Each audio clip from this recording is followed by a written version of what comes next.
Hey, what is going on guys? This is Eli from MOBOX Graphics, and this time we are going to create this low poly fall scene. It is inspired by the game Overland, which has an amazing art style, so that's a great source of inspiration. So if you like what you're seeing here, I can recommend checking out that game. But for now, let's stick with Cinema 4D and try out this very simple style, so this is beginner friendly, and also shows how easy it can be to get a very strong result with just simple techniques. Okay, just one last thing before we start the tutorial is we just want to give a quick shout out to our sponsor, Skillshare. Skillshare is an online learning community for creators with over 25,000 classes on design, animation, business, and more.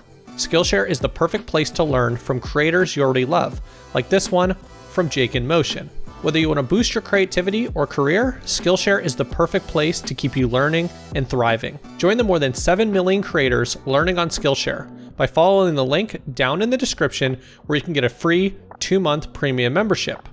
Premium membership is more affordable than other platforms at less than $10 a month and gives you unlimited access so you can join the classes and communities that are right for you.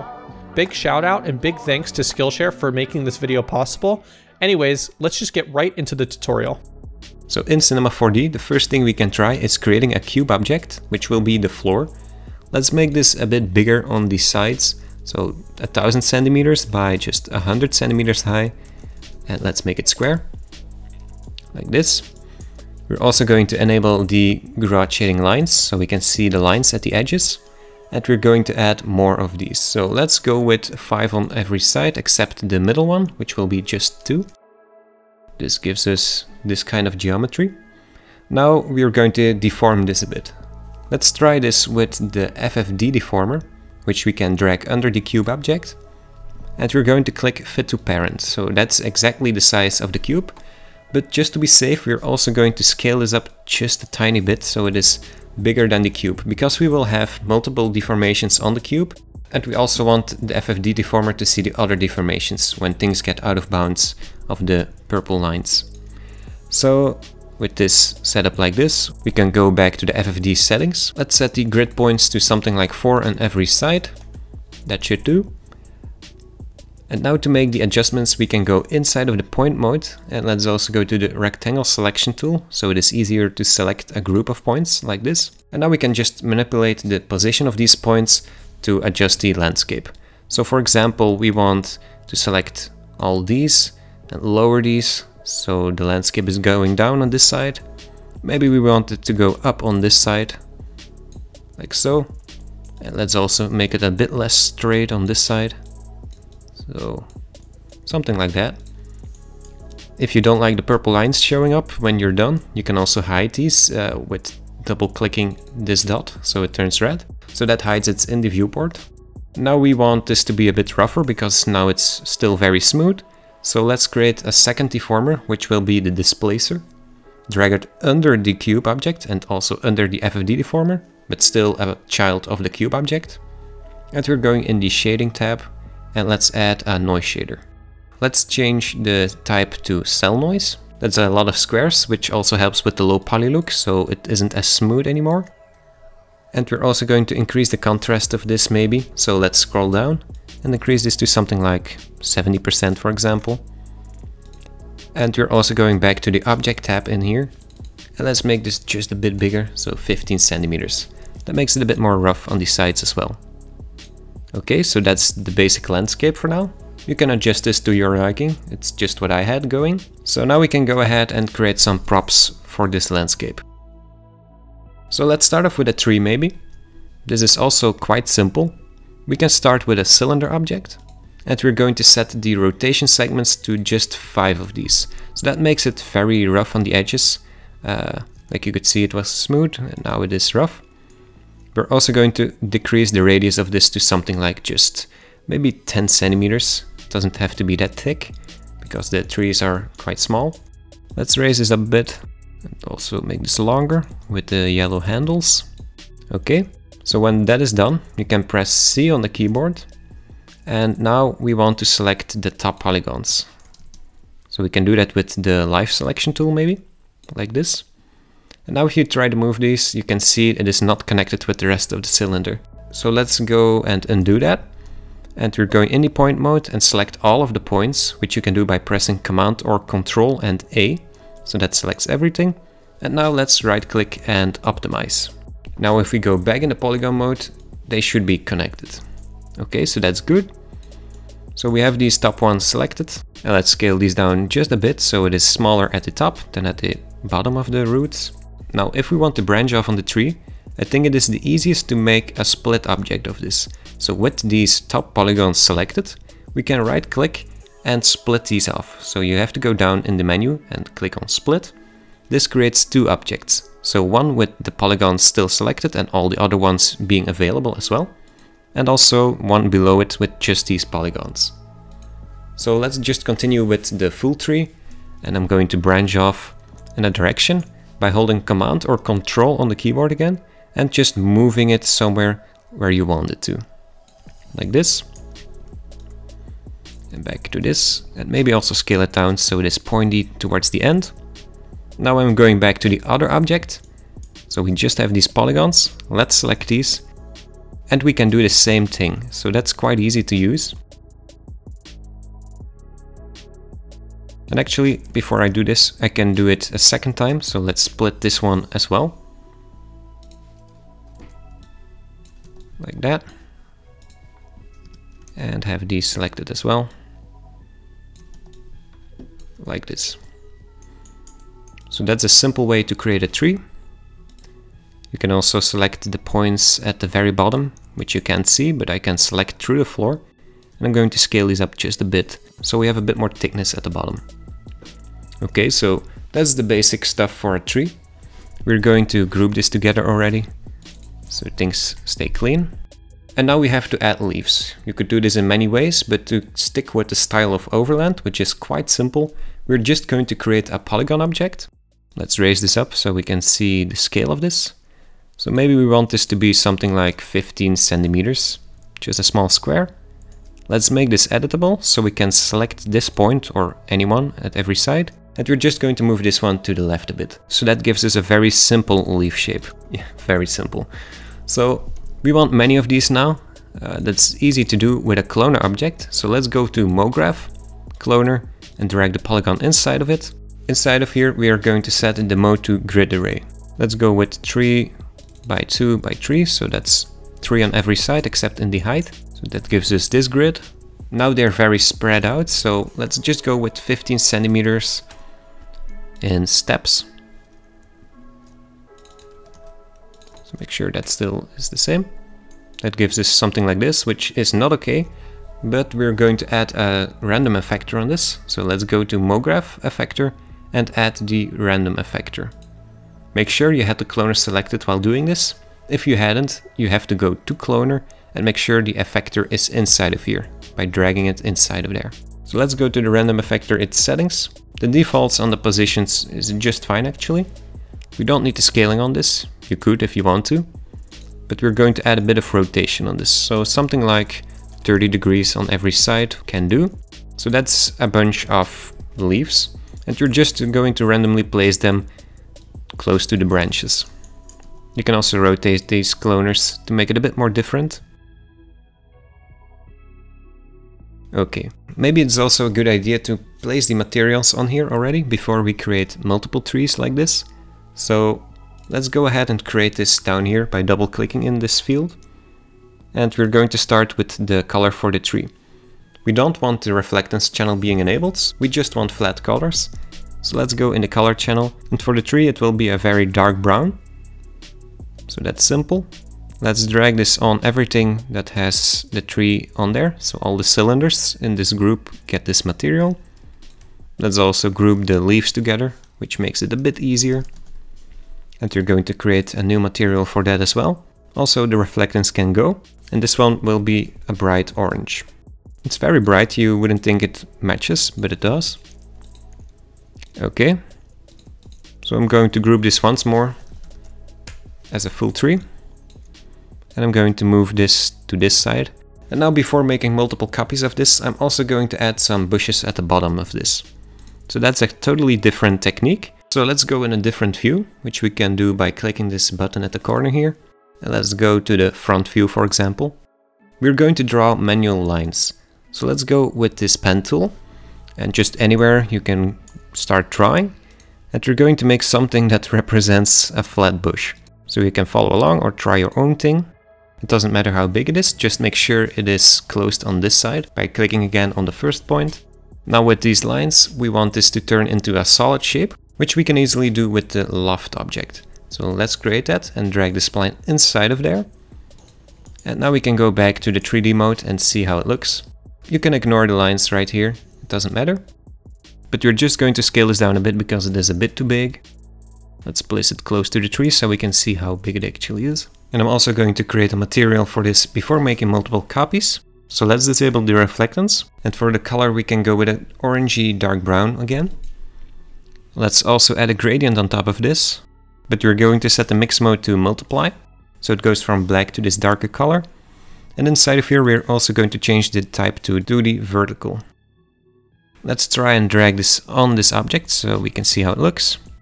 And up to your preference, you can also switch the gradient by right-clicking and selecting invert gradient, and that gives it this kind of look. So now it's easy to make multiple copies of these and rotate these to get a bit of a different look. They can also intersect if you want to, it doesn't really matter. You actually want it to look a bit random. Okay, so something like this could do. You want a bit of variation in this. Let's group all of this together again. And we're going to call this a bush. And I'm going to place this inside of the tree object, so we can copy this all together and have multiple of these. You can also scale this down, of course.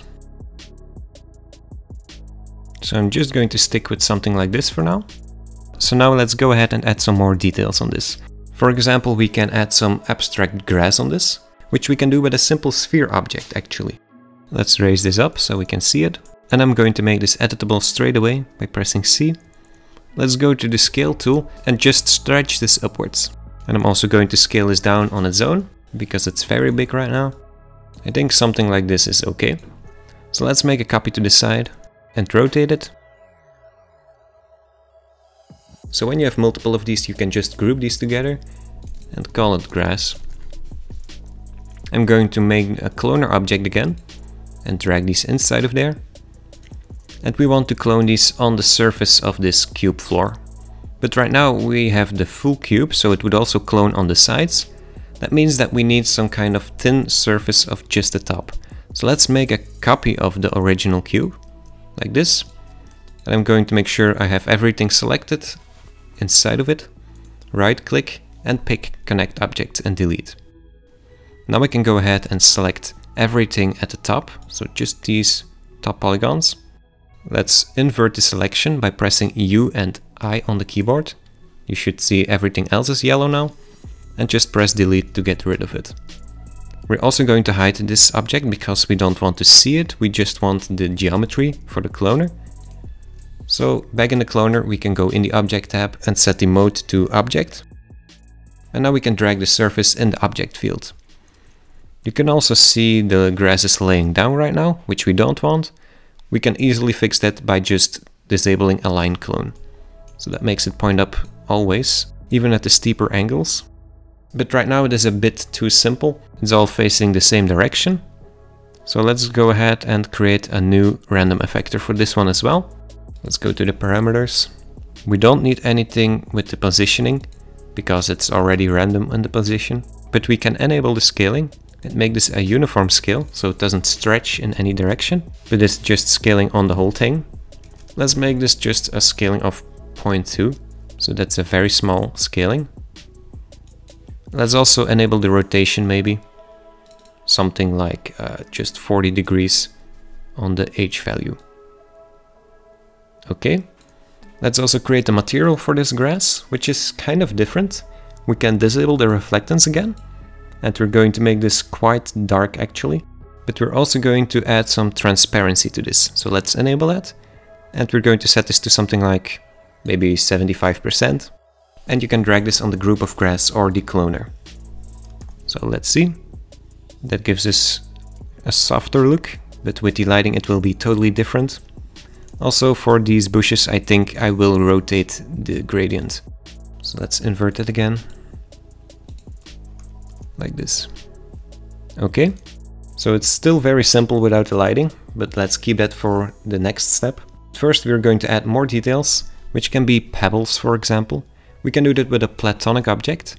Let's go ahead and raise this up again, make it editable, and in the polygon mode we can right click anywhere and change to the brush mode and just brush over the shape to make it a bit more random and pointy, but let's not overdo it. Let's put it to the floor and scale it down so we can see what kind of size we want of the pebbles. It doesn't have to be very big. Okay, so now we can create a new cloner again, drag it inside of there. And we're also going to set the mode to object again and use the same surface area we had for the grass. But this time we want to change the positioning, of course. We can do that by changing the seed. And also we can change the count to something more like 30 of them. I think this seed is nice looking. But also we don't want them to be exactly the same on every part. So let's add a random effector as well. And in here we don't want the positioning again, but we want scaling. For this one it can be a bit stronger. So for example, let's go with 0.8. And I'm also going to add a rotation to this, which can be 360 degrees on every side. Okay, so we can see we have very large ones right here. So I'm going to scale down the main platonic object right here. So let's make sure we keep grouping everything. So that was the grass. This is the pebbles. Let's create the material for this again. No reflectance and just a beige or brownish look. One more thing we can do is adding some kind of larger rocks. You could do the same thing as with the platonic object, but to get a different look, I like to just use a cylinder object again with something like 6 rotation segments. We can also make it a bit larger and make it editable. We're going to optimize all the points again, so the top is connected with the sides. And let's select these top polygons and just use the rotation tool to rotate them like this. Okay, so that's one kind of larger rock. I'm also going to create a second copy of this, which can be a bit smaller. I'm going to create a new material again. So this is kind of similar to the pebbles, but maybe we can make it just a bit different to have variation. I would go with something a bit darker. Let's drag it on top of there. One more thing I would like to add is a shack right here. You could do that with anything you like, of course. We have multiple tutorials on buildings, but let's keep it simple right here by just adding a cube object. Let's stretch it out a bit. We're going to add 2 segments on the z-axis, so we have this line in the length. And we're also going to add something like, let's say, 8 segments on the x-axis. Now let's make this editable and select all these lines at just the top. Also, if the axis is in our way, you can press Alt and D to hide it. Make sure you unhide it when you're done with Alt and D. Let's raise this up like this. And now we can select the polygons on the roof, like so. Let's go to the extrude tool by right clicking and selecting extrude. And we're going to start extruding. If the top of your shack is not connecting like this, you need to set the maximum angle to something like 91 degrees or something. Because if it is lower, you can see we have this kind of V shape at the top, which we don't want. Okay, now let's go to the loop selection tool again. The easiest way to get this is pressing U and L on the keyboard. And let's select this sides loop. And we're going to extrude this once more, so we have a bit of a roof at the sides. Now let's select these 2 front polygons, right click, and let's make an inner extrusion. Something like this could too, but I'm going to lower this point so it is a bit more square. You can also scale it up if you want to in one direction. And I'm going to move this down and then extrude this inwards like this. So that's quite simple. What I'm also going to do is selecting these edges right here. You can also do that on the other side, but I'm not going to render this, so I'm just going to stick with this. Let's right click again and select the bevel tool. And I'm just going to click and drag like this. This gives us 2 edges instead of 1. So now I want to select the polygons in between these. That's easy to do if you go to the polygon mode, but before clicking you hold Ctrl or Command on the keyboard. And that turns it into this selection. Now we can use the extrude tool again to sink these in a bit. So that's quite simple. Let's move the shack as an object towards the side. And maybe angle it a bit so it sinks in the floor. Let's create a new material for this one again.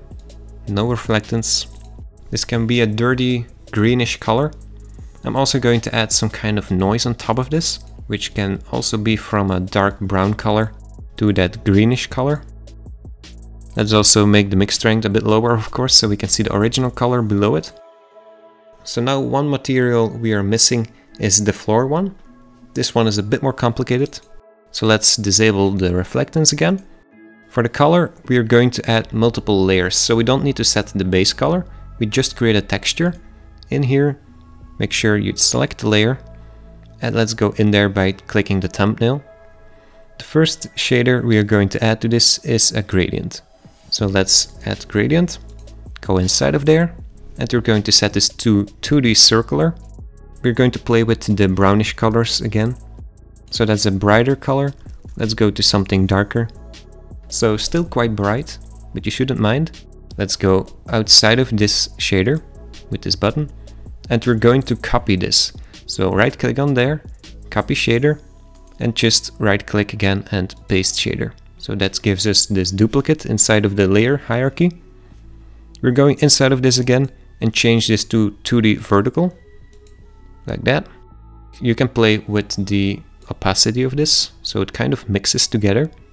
Now we're going to add some noise on this, because this is very smooth. So add a noise shader. Let's go inside of here, and maybe we can use the Paxo noise, for example. We can also play with the low clipping and the high clipping to get a different result. So for example, a bit higher on the low clip and a lot lower on the high clip. That also inverts the colors. So with that, we can set this to multiply, for example, and also lower the opacity, so we get these spots on there. Let's drag it on the cube object, so we can see the dirt stains, which is nice. But I also want to add some kind of road on this, and that's kind of different. You can use multiple techniques to do this, but what I found to be the easiest way is just doing it with the material again.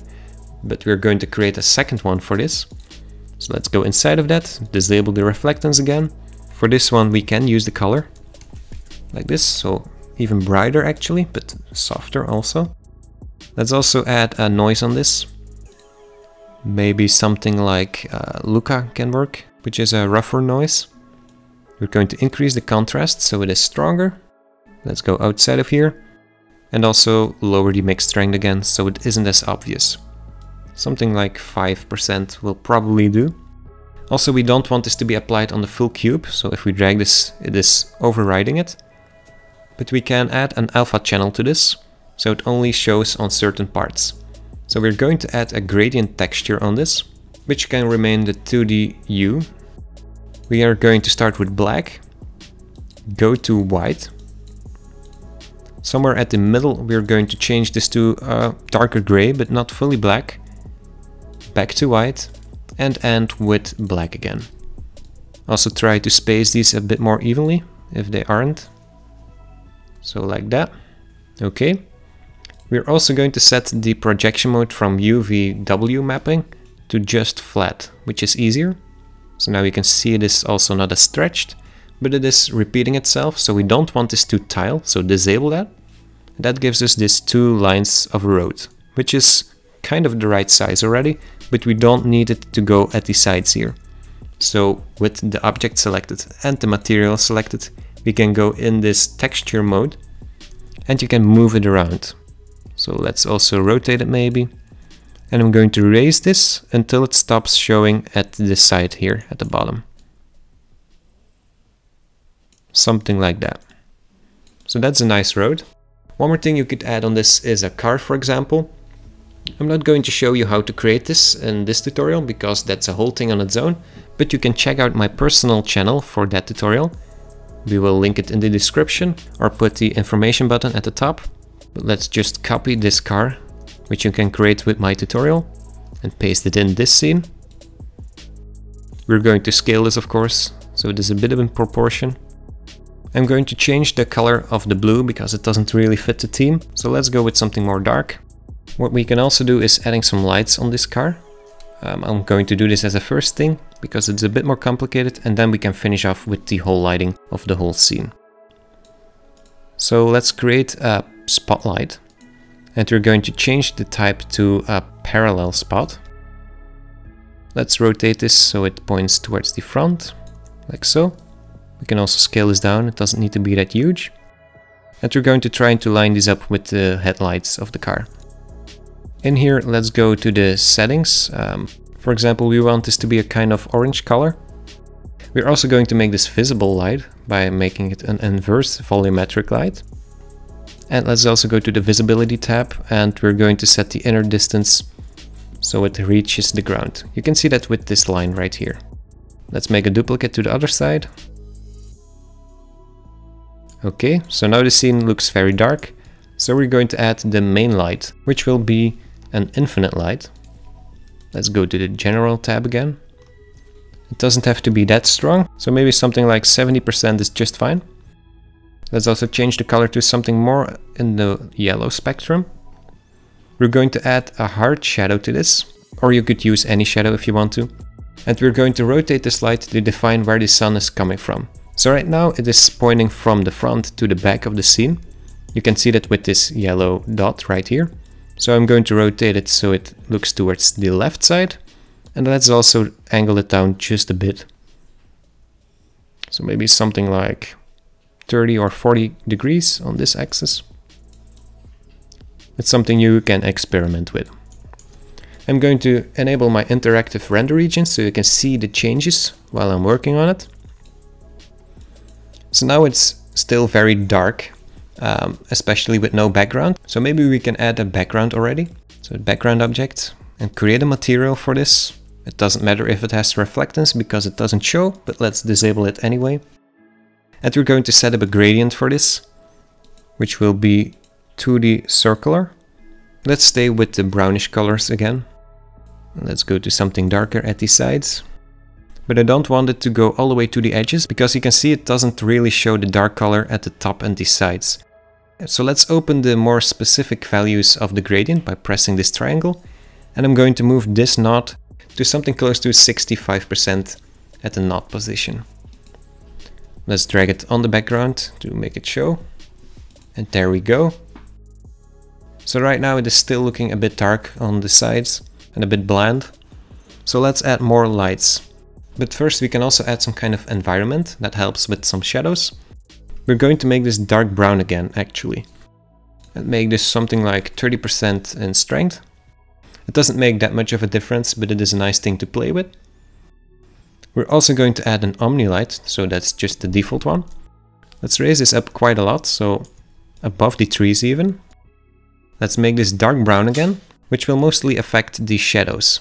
So if I disable this, you can see the shadows go back to black. And when it is enabled, you have more of this brownish color. Doesn't need any shadows, so we can just keep it as it is.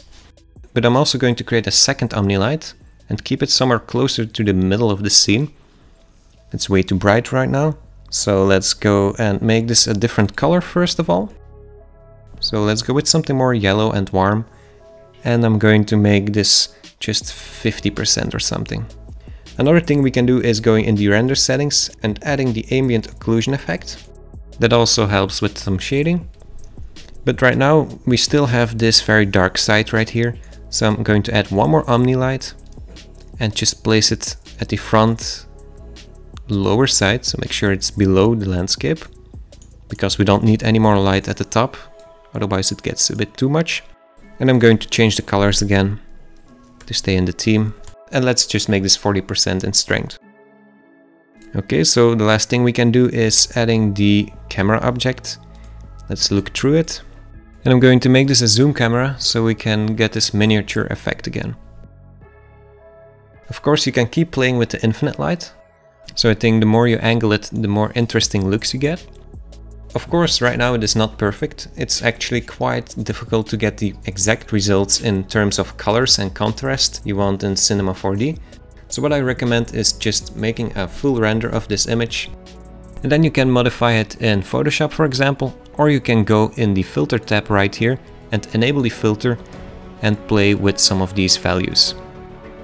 Anyway, this was the quick way of showing you guys how to make this. If you want to take a look at the full scene I created before, which is a bit more detailed and refined, you can check that on our Patreon page together with all the other files. Also, if you created something of your own using our tutorials, you can show us on Instagram or Twitter. And with that being said, I hope you learned something new today, and I will see you in the next video.